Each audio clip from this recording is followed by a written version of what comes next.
honra al Señor y Él te va a honrar a ti. Eso es una promesa que Él nos deja y lo puedes ver en 1 Samuel 2:30. Y me parece muy loco lo que te voy a mostrar porque creo que es algo que no lo había pensado de esta manera. Analiza bien este cuadrito, espérame. Analízalo bien, este cuadrito de arriba. Páralo, analízalo y sigue. Entonces dice, honra y todo te va a salir bien. Piensa en un momento en tu vida donde has honrado a Dios y fue madre, todo es una locura, todo sale bien. Pero piensa en esos momentos donde tú has honrado a Dios y no todo te ha salido bien. Piénsalos, piénsalos. Ahora piensa en estos dos momentos en tu vida, donde tú no has honrado y todo te sale bien. Entonces como, uff, yo no honré a Dios y wow, brutal, brutal. O esos momentos donde no has honrado y no todo te ha salido bien o nada te sale bien. Piensa en esos 4 momentos de tu vida en específico. Si quieres para el video, me los dejas ahí en los comentarios. Si los quieres comentar o si me quieres escribir, yo los leo, estaría ahí súper pendiente. Y tengo unas letricas ahí en azul porque mientras hacía ese video como que el Señor me recordaba eso, ¿no? David honró y todo le salió bien. David es un mandaca de la Biblia. Te voy a ir contando qué pasó con él. Pero David también honró a Dios y no todo le salió bien. Sufrió, tuvo temor, pasó miles de cosas, tuvo que estar ahí debajo de una cueva por esconderse de sus enemigos. Pero ahora tenemos la otra parte opuesta. Esto lo estoy leyendo hasta la parte en la que yo voy, ¿no? De pronto más adelante puede que cambie la historia, que es lo que tengo entendido. Pero eso lo estoy leyendo hasta el momento donde yo voy. Y piensa en esos momentos, o si ya piensas en el momento en el que no son honrado y todo te sale bien. Y esa es la historia de Saúl y Sansón. También son manes bíblicos, no me prestes atención de pronto por los nombres, te los voy a ir explicando más adelante. Y en esos momentos donde no has honrado y no todo te sale bien, que también ha sido Saúl y Sansón. Y aquí quiero que empecemos a pensar, bueno, ¿cuál es tu significado del bien? Mi significado del bien puede ser tener una buena relación con Dios, tener un buen ingreso económico, eh, poner al Señor de primeras, poner su reino de primeras, que lo tengo acá en mi pared. Para mí puede ser ese el significado del bien, pero para otras personas el significado puede ser totalmente distinto. Lo cierto es que este libro de acá tiene que ser la autoría de nuestras vidas y lo que nos define, lo que está bien. Y yo creo que lo que dice este lugar, lo que dice este libro, es lo que es lo correcto. Qué es lo que está bien según la Biblia? Servir, amar, perdonar, honrar con nuestras riquezas, con nuestro tiempo, con nuestras cosas, el nombre de Dios. Eso es el propósito, eso es lo que está bien y lo que dice la autoridad de la vida. Ahí está. Pero para otras personas, por eso piensa, ¿qué significado tienes del bien? Y piensa si ese significado que tienes del bien es bueno, porque ya te voy a mostrar lo siguiente con personajes donde lo ideal va a ser analizarlos muy bien. David. David, voy a ponerte muy en contexto. Estamos hablando en un momento en el que Israel empieza a tener reyes, ¿sí? Y empieza a tener reyes porque el pueblo rechaza a Dios y dice, no, nosotros queremos ser como las naciones, las otras naciones. Supongamos que Israel es Colombia y Colombia no tiene presidente. Entonces todos los colombianos nos rebelamos, no, queremos un presidente porque queremos ser como las otras naciones que tienen presidentes. Y Dios quiere ser el presidente de ese lugar, quiere ser el presidente de Colombia. Nosotros decimos, no, queremos alguien que podamos ver cara a cara. Y ahí se levanta un man que se llama Samuel, o bueno, un man que Dios levantó. Y él es un sacerdote, es alguien que le sirve al Señor. Y se supone que cada sacerdote, sus hijos iban tomando su puesto. Y en ese momento, ese sacerdote no era, o sea, no sé si era bien un juez o era rey. Porque lo que tengo entendido es que Samuel fue el primer rey. O sea, que el que iba a tomar el puesto de Samuel era sus hijos, pero sus hijos no lo tomaron porque era gente mala y el pueblo no quería que ellos estuvieran ahí. Entonces, el caso fue que Dios le dijo, haz lo que el pueblo te pide, me están rechazando a mí, no te están rechazando a ti, haz lo que ellos te piden. O sea, tanto es el amor de Dios que dice, listo, no pasa nada, voy a aceptar, aunque si les advierto, ese rey los va a oprimir, les va a traer muchos problemas. Y acá es donde vamos a empezar a estudiar qué fue lo que pasó. Primero voy a empezar con Saúl porque si no nos perdemos un poquito de la historia y después te cuento de David. Saúl fue ese primer rey del que te estoy contando. Y Dios lo levanta y dice, listo, ese es el man que yo voy a ungir.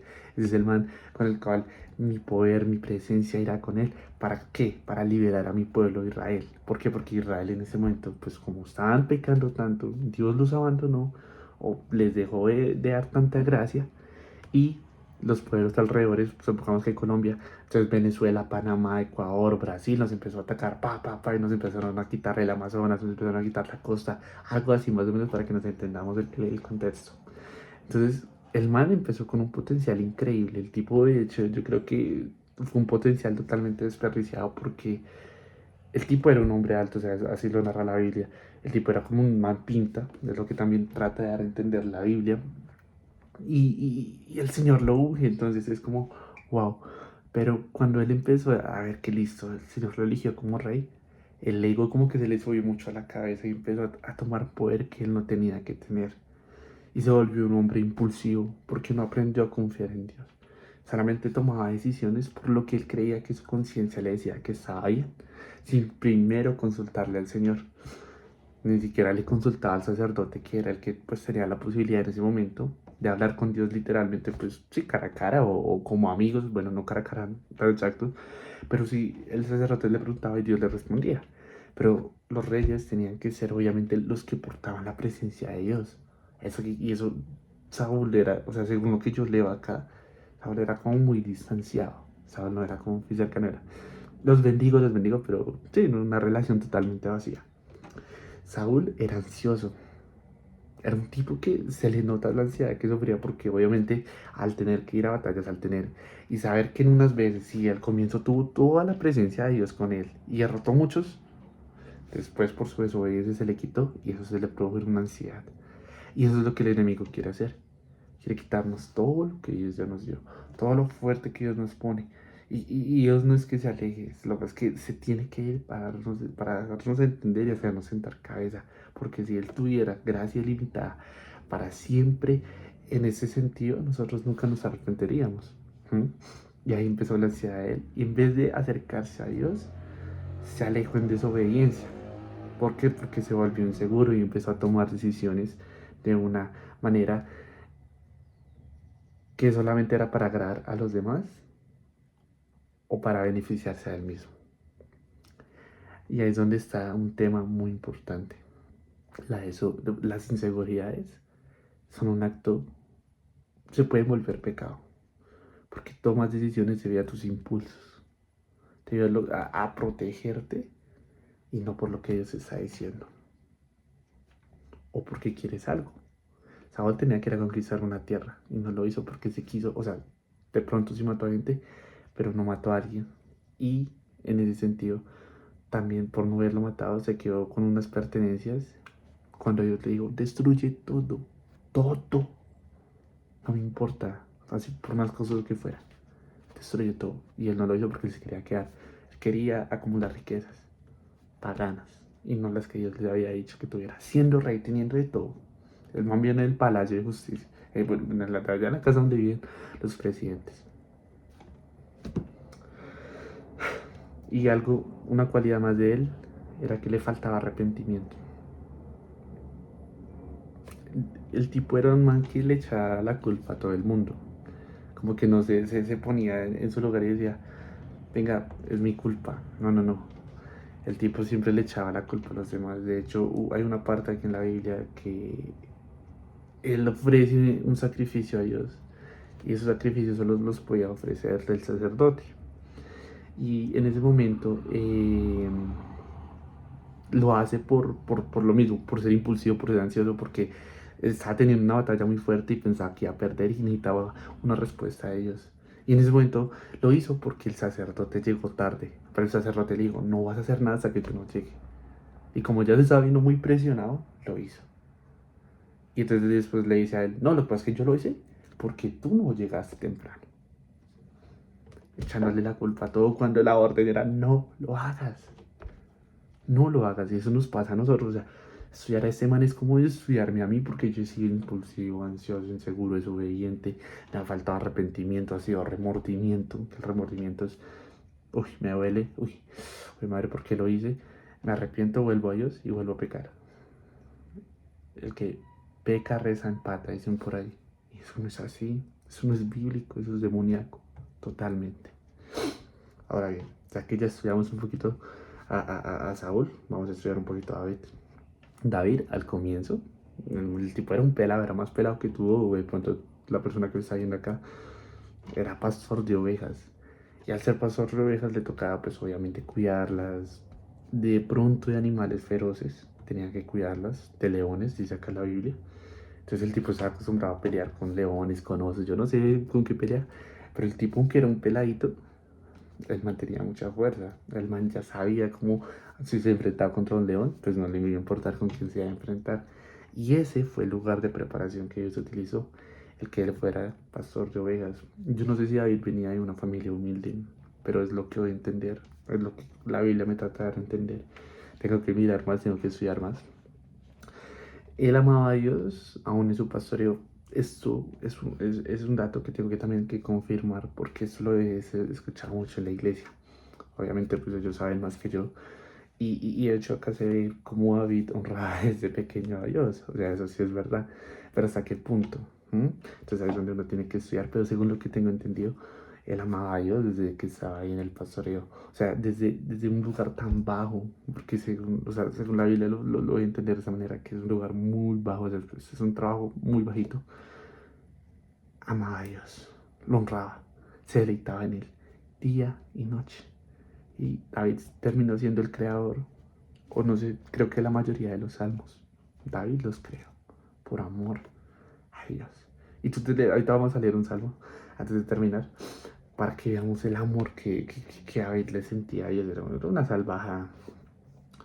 Su única esperanza era Dios. Digamos que eso es duro porque, venga, muchas veces uno se siente como, bueno, yo soy pastor de ovejas y ¿qué más viene? Pero David tiene algo que me enseña mucho, y es que su única esperanza era Dios.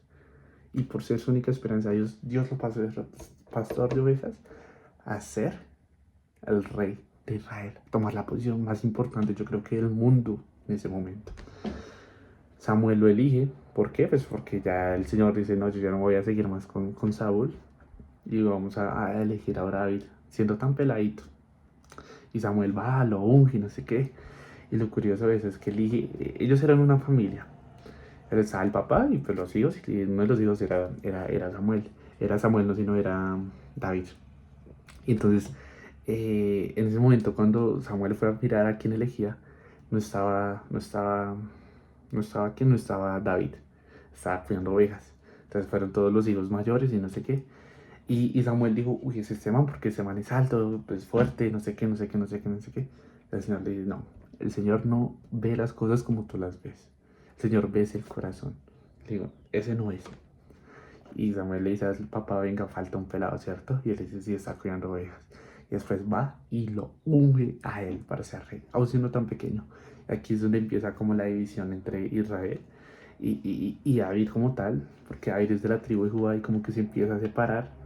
La tribu de Judá, que es como una zona, supongamos que es la costa, y lo demás es Colombia. Y ahí es donde empieza a haber un problema entre la costa y Colombia en sí. Y se empieza como a separar. En ese momento, hasta ese momento no se ha separado, pero empieza a haber como esos conflictos.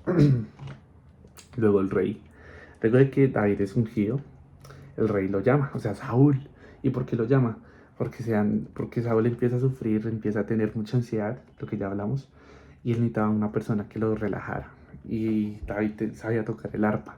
Entonces en ese momento él iba a tocar el arpa, y eso relajaba mucho a Saúl. Eso me parece re loco, porque ahí es donde Dios utiliza como todo para nuestro bien, para acercarnos a nuestro propósito. Luego llega Goliat, que es uno, supongamos que llega un man de Brasil, no sé, un oso re grande, pero el tipo es una persona y es gigante, gigante, gigante, y nos dice, listo, vamos a pelear contra ustedes. Si nosotros ganamos, ustedes nos sirven. Si no, pues nosotros les servimos a ustedes. Y ahí David se llena del poder de ellos y dice, yo voy a pelear un pelado pequeñito contra un tipo re grande. Y lo mata. Y Goliat cae de pies delante de ellos. Así es las cosas cuando tú estás con Dios. Luego, después de esa situación, el rey le coge rabia, o sea, Saúl le coge rabia a David. Lo busca para matarlo. Y David siempre salía ileso. O sea, David se reunió con su trigo, o sea, con los de la costa, y empezó a armar sus soldados ahí. Y no era que empezaran a pelear, pero sí David empezó a reclutar hombres y todos lo empezaron a apoyar a él. Y pues Israel estaba, o sea, Colombia estaba con Colombia y la costa estaba con la costa. Y David tenía que buscar la manera de escapar porque Saúl estaba loco por matarlo. Saúl no quería dejar el poder. Saúl era, voy a hablar de esa manera, como Venezuela, más o menos, algo así. Su ejército siempre ganaba las batallas. En ese momento, los lados alrededores como que empezaron a atacar a Israel. Y el ejército solo el ejército de la costa de David ganaba las batallas. Porque el Señor iba con él. En cambio, Saúl teniendo a todo Israel no ganaba. Qué raro, ¿no? David quedó como rey. ¿Por qué? Porque no, Saúl no pudo más. Lo terminaron matando, lo terminaron cortando. No me acuerdo cómo fue la muerte del man. Pero el caso fue que murió, no solamente murió él, hizo que sus hijos murieran, hizo que mucha gente sufriera por causa de su desobediencia. ¿Sí? Queda David como rey, pero solo quedó como rey de la costa, porque los israelitas como que no querían aceptar que él fuera su rey. Pero poco a poco el Señor lo fue entronando y volvió a unirse Colombia entera, volvió a Colombia y la cosa se uno solo, para que más o menos me entiendas. Y quiero terminar con eso, y fue esto que leí hoy, y es lo que el Señor le dice a David cuando todo esto pasa. O bueno, cuando ya todo esto pasó, y se lo dice por medio de una persona. Le dice, ¿acaso eres tú el que me debe construir una casa en la que yo viva? Desde el día que saqué a los israelitas de Egipto hasta hoy, nunca viví en una casa, siempre fui de un lugar a otro con una carpa y un tabernáculo como mi morada. Ayer escuchaba algo y es muy cierto, tenemos que darle lo mejor del Señor.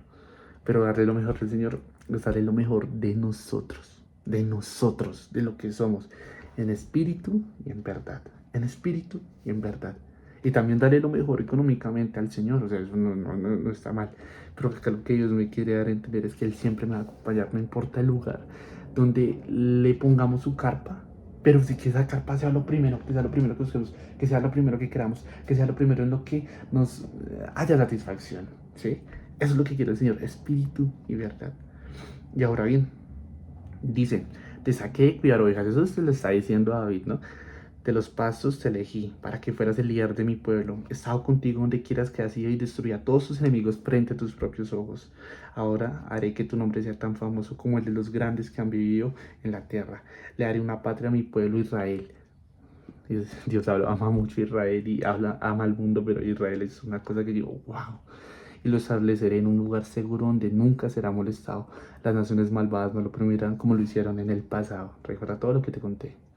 Te daré a ti descanso de todos tus enemigos. Además, el Señor declara que construirá una casa para ti, una dinastía de reyes. Pues cuando mueras y seas enterrado, levantaré a uno de tus hijos, tu propia descendencia, y fortaleceré tu reino. Él es quien edificará una casa. En ese momento, como que Abel le quería construir una casa al Señor, porque ya estaba cansado de que fuera una carpa, y el Señor le dice, no, no déjame a mí con el pueblo, pero va a ser tu hijo el que me va a construir mi casa. Tranquilo. Y ahora le dice eso. Él es quien edificará tu casa. Para mi nombre afirmaré su trono real para siempre. Yo seré su padre y él será mi hijo. Si peca, lo corregiré y lo disciplinaré con vara como lo haría cualquier padre. Pero no le retiraré mi favor como lo retiré con Saúl, a quien quité de tu vista. Tu casa y tu reino continuarán para siempre delante de mí y tu trono estará seguro para siempre. Yo creo que Dios es muy claro, habló muy claro. Él honra a los que le honran. Y David se encargó de honrar en todo el tiempo que pasó, en todo esto que te conté. Hay muchas partes en las que David se deleitaba en el Señor. Tanto así que su esposa le dice, venga, yo lo vi bailando allá afuera, qué boleto usted, el rey, viendo a todo el mundo bailar y gritando como un loco. Y él dice, no me importa porque lo hice para mi Dios, porque me haré más vil por causa de Jehová.